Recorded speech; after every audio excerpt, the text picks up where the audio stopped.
Assalamualaikum warahmatullahi wabarakatuh. Kami dari kelompok 5 ingin mempresentasikan hasil kerja kelompok kami, yaitu analisis break-even dengan dosen pengampu Ibu Ratri Rahayu SPD MPD. Sebelumnya, perkenalkan dulu anggota kelompok 5. Yang pertama, ada Neva Septiana, saya sendiri, dengan NIM 2020-35004.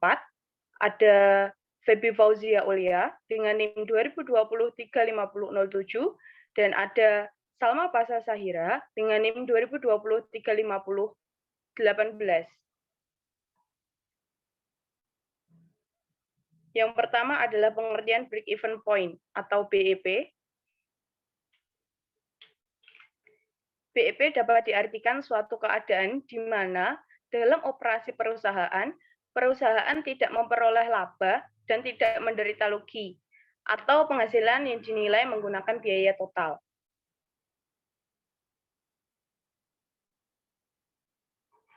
Kemudian, dari pengertian BEP tadi dapat disimpulkan yang pertama, TR, total revenue, lebih dari TC, total cost. Kondisi ini mengandung arti bahwa besarnya pendapatan yang diperoleh suatu perusahaan digunakan melebihi total biaya yang telah dikeluarkan. Perusahaan memperoleh keuntungan. Jadi dalam keadaan TR lebih dari TC ini, perusahaan memperoleh keuntungan atau dikatakan perusahaan itu untung. Yang kedua, ada TR, total revenue, sama dengan TC, total cost. Kondisi ini mengandung arti bahwa pendapatan yang diperoleh suatu perusahaan digunakan seluruhnya untuk menutup total biaya yang telah dikeluarkan. Perusahaan tidak memperoleh keuntungan, tetapi juga tidak menderita kerugian.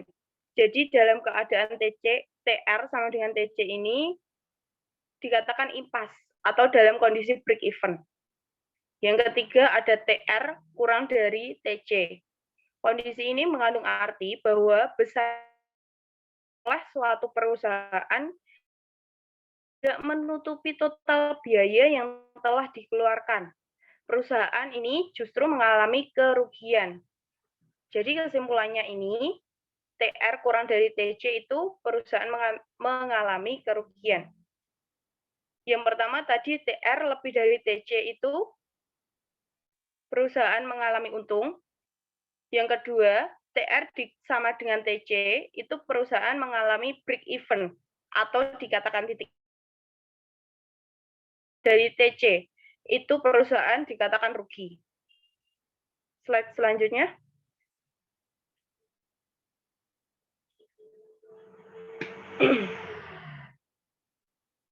Yang selanjutnya ada manfaat metode break even point. Yang pertama, membantu pengendalian melalui anggaran atau dari kontrol. Membantu menunjukkan perubahan apabila ada yang diperlukan untuk menjadikan biaya selaras dengan pendapatan. Yang kedua, meningkatkan dan menyeimbangkan penjualan. Berlaku sebagai sinyal peringatan untuk menggugah manajemen terhadap kemungkinan kesulitan dalam program penjualan. Jika penjualan secara relatif tidak cukup tinggi dibandingkan dengan biaya yang semestinya. Yang ketiga ada menganalisa dampak volume penjualan. Nah, menganalisa ini dapat memberi jawaban atas pertanyaan. Contohnya, ada berapa banyak volume penjualan saat ini bisa berkurang sebelum industri menderita rugi. Ada juga pertanyaan, berapa kenaikan laba bila ada kenaikan volume penjualan. Keempat, menganalisis harga jual dan dampak perubahan biaya.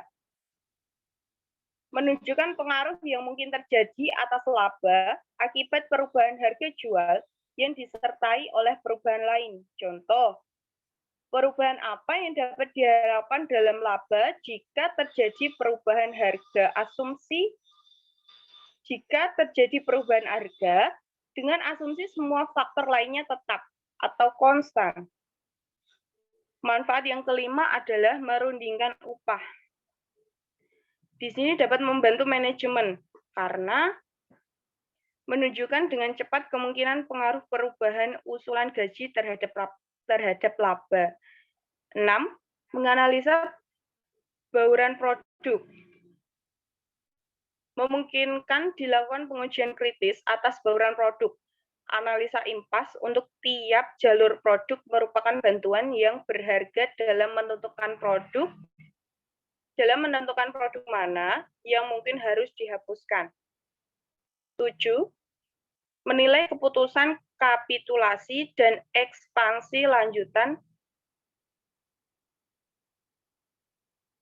Memberi sarana guna menilai terlebih dahulu usulan belanja barang modal yang dapat mengubah struktur biaya industri.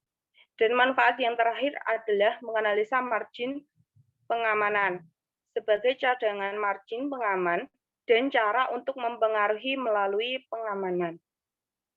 Untuk materi selanjutnya akan dijelaskan oleh Mbak Salma.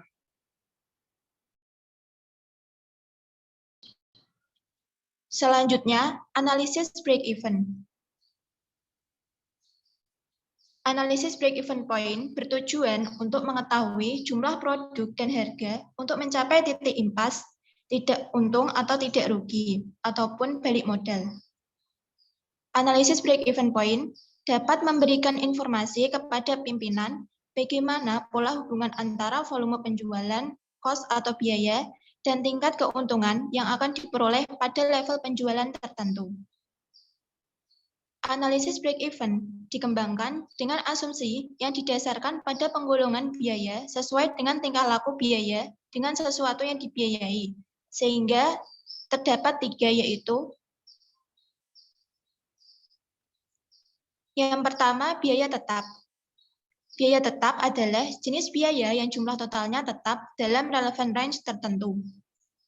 Atau dapat dikatakan jumlah totalnya tetap sama selama periode waktu tertentu, meskipun terjadi perubahan besar dalam total kegiatan atau volumenya. Berikut ini gambar dari grafik biaya tetap.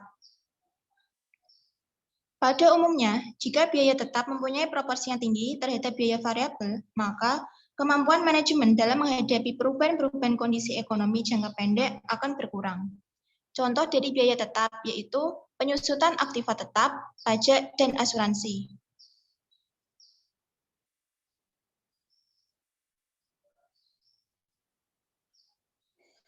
Yang kedua, biaya variabel. Biaya variabel adalah jenis biaya yang berubah-ubah searah dengan perubahan tingkat kegiatan perusahaan. Menurut Horngren dan Foster berpendapat bahwa biaya variabel merupakan biaya yang totalnya berubah secara proporsional. Perubahan total kegiatan atau volume yang berkaitan dengan biaya variabel tersebut. Hanya karena adanya perubahan aktivitas. Berikut ini contoh dari grafik biaya variabel. Biaya variabel sendiri yaitu biaya bahan baku dan biaya tenaga kerja langsung.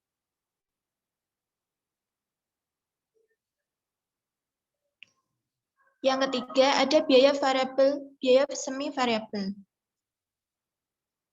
Biaya semi variabel adalah jenis biaya yang berubah-ubah juga, tetapi perubahannya tidak sebanding dengan tingkat kegiatan perusahaan. Ada 3 karakteristik yang penting menjadi ciri-ciri biaya semi variabel, yaitu 1. Total biaya semi variabel berfluktuasi. 2. Bagian dari biaya semi variabel yang berubah sesuai dengan aktivitas merupakan biaya variabel. 3. Bagian biaya variabel berubah secara proporsional dengan aktivitas. Berikut ini contoh dari grafik biaya semi variabel. Contoh dari biaya ini yaitu biaya reparasi dan pemeliharaan mesin. Selanjutnya, tingkat break-even point.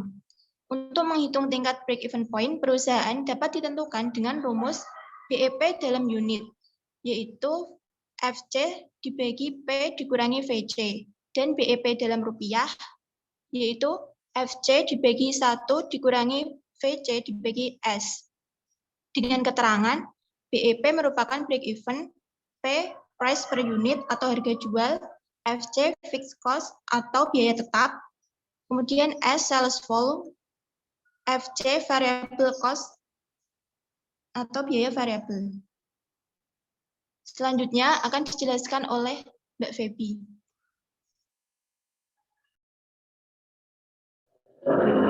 Yang pertama, seorang produsen menjual produknya seharga Rp5.000 per unit. Biaya tetap per bulan Rp 3 juta dan biaya variabel sebesar 40% dari harga jual. Tentukan titik impas BEP. Penyelesaiannya TR sama dengan P dikali Q. P yaitu Rp 5.000. Harga jualnya Rp 5.000. Kita cari VC per unitnya, yaitu 40% dikali harga jual sama dengan Rp 2.000. Lalu kita cari TC-nya, sama dengan FC ditambah TC dikali Q. TC sama dengan 3 juta ditambah 2.000 dikali Q. Next.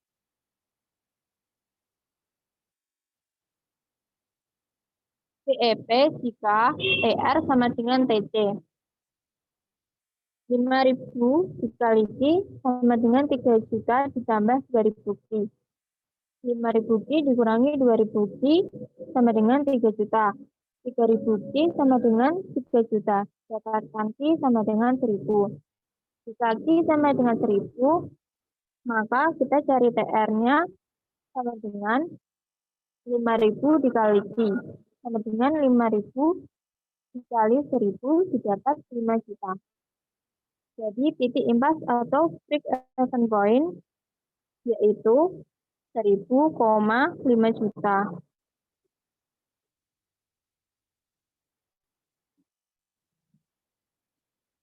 Yang kedua, usaha dagang Jaya Abadi di tahun 2019 mempunyai data-data biaya dan rencana produksi sebagai berikut.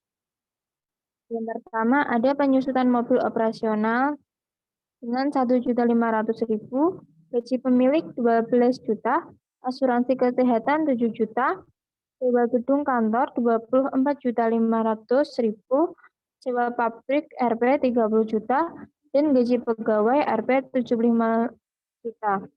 Dapatkan total biaya tetap Rp 150 juta. Dengan harga jual per unit diketahui Rp 100.000. Lalu diketahui biaya variabelnya ada bahan baku, listrik, dan air, dan biaya lain-lain ditotal sama dengan Rp 60.000.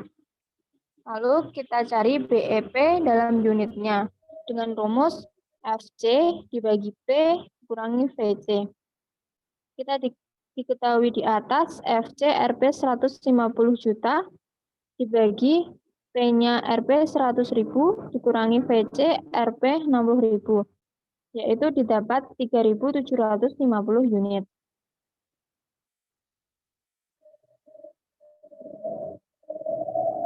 Lalu kita cari BEP dalam rupiah dengan rumus FC dibagi 1 dikurangi VC dibagi S sama dengan FC-nya 150 juta dibagi 1 dikurangi VC 60.000 dibagi S 5 juta. Didapatkan Rp 148.200.000.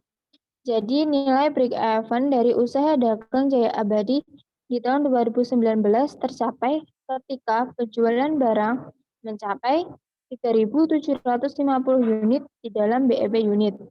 Dan jika di dalam BEP rupiah, dari usaha dagang Jaya Abadi di tahun 2019 tercapai jika menyentuh penjualan produk dengan nilai sebesar Rp 148.200.000.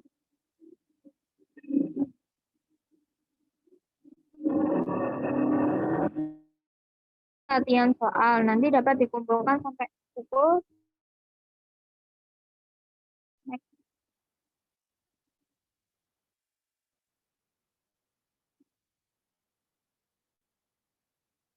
kesimpulan. Break even Poin atau BEP dapat diartikan sebagai suatu titik atau keadaan di mana perusahaan di dalam operasinya tidak memperoleh keuntungan dan tidak menderita kerugian. Tujuan dari analisis break-even point yaitu untuk mengetahui pada volume penjualan atau produksi berapakah suatu perusahaan akan mencapai laba tertentu. Analisis BEP secara umum dapat memberikan informasi kepada pimpinan bagaimana pola hubungan antara volume penjualan, kos atau biaya, dan tingkat keuntungan yang akan diperoleh pada level penjualan tertentu. Analisis break-even dapat dirasakan manfaatnya apabila titik break-even dapat dipertahankan selama periode tertentu. Keadaan ini dapat dipertahankan apabila biaya-biaya dan harga jual adalah konstan, karena naik turunnya harga jual dan biaya akan mempengaruhi titik break-even. Sekian presentasi dari kami. Apabila ada salah kata, mohon dimaafkan. Kami akan membuka sesi pertanyaan. Apakah ada yang ingin bertanya?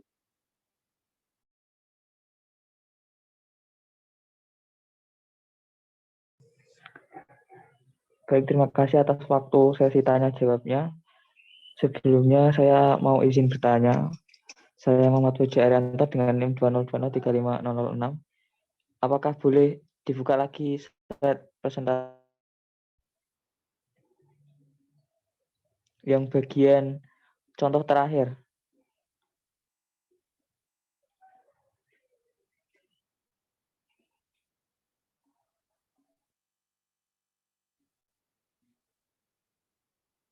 Oke, stop. Yang tadi. Next, satu slide lagi.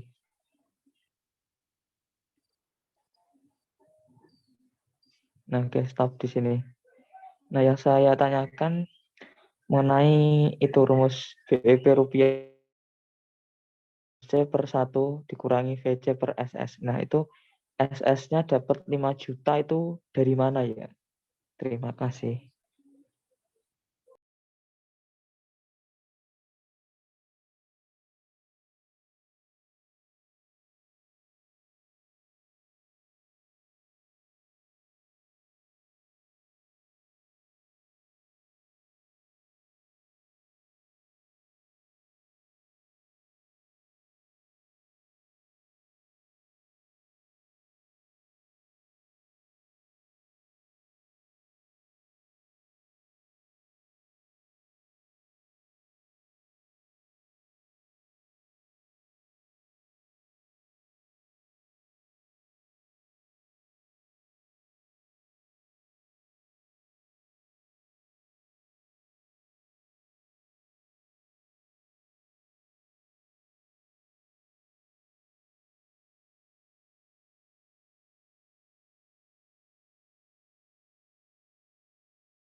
sekalian ya, tadi kan rumus ada S itu di penjelasan sebelumnya kan dijelaskan bahwa S itu sales volume. Nah, sales volume itu maksudnya dalam unit, misalkan 3 unit atau apa, unit barang gitu, ataukah dalam cost atau biaya, misalkan berapa rupiah gitu. Nah, itu kok tiba-tiba yang dicontoh itu dapat 5 juta S-nya itu. Dari mana? Terima kasih.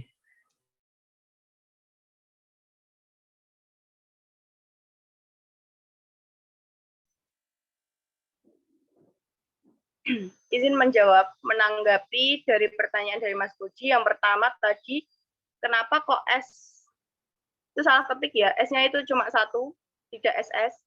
S-nya bisa 5 juta, karena S-nya itu diperoleh dari tadi. Price-nya kan 100.000, ya kan? Nah, dan jumlah barangnya itu 50, jadi dikalikan. 50 kali 100.000, jadi 5 juta. S-nya itu juga untuk per unit produk. Bagaimana Mas Puji? Udah bisa Mana? memahami? Coba liatin PPT-nya.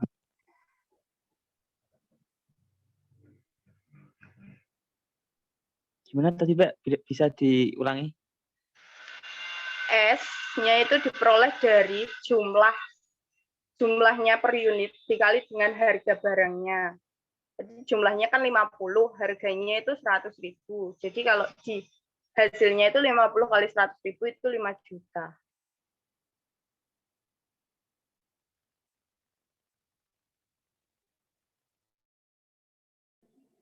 Jumlahnya 50 dari mana, Mbak?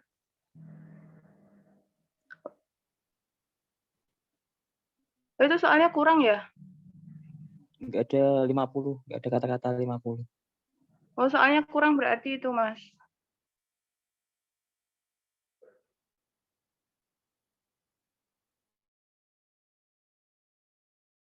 Oh, kalau gitu itu soalnya yang kurang.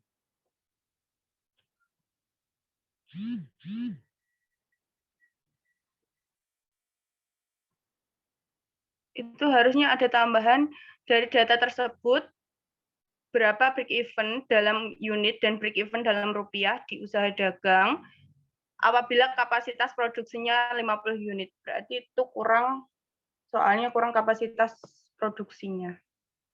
Nanti diperbaiki. Terima kasih Mas Puji. Oke, sama-sama. Untuk teman-teman yang lain, apakah ada pertanyaan? Saya mau tanya lagi, boleh nggak? Ya, silahkan. Oke, terima kasih. Gini, tadi kan sudah dijelaskan mencari BEP dalam unit sama mencari BEP dalam rupiah. Nah, misalkan kita itu mencari BEP-nya. BEP tadi kan kondisinya ketika TR itu sama dengan TC. Nah, ketika kita menggunakan itu, persamaan itu, apakah bisa hasilnya sama dengan ketika kita mencari tadi BEP dalam rupiah sama BEP dalam unit? Ataukah beda? Bisa dijelaskan. Nah, maksud saya ya, Pak.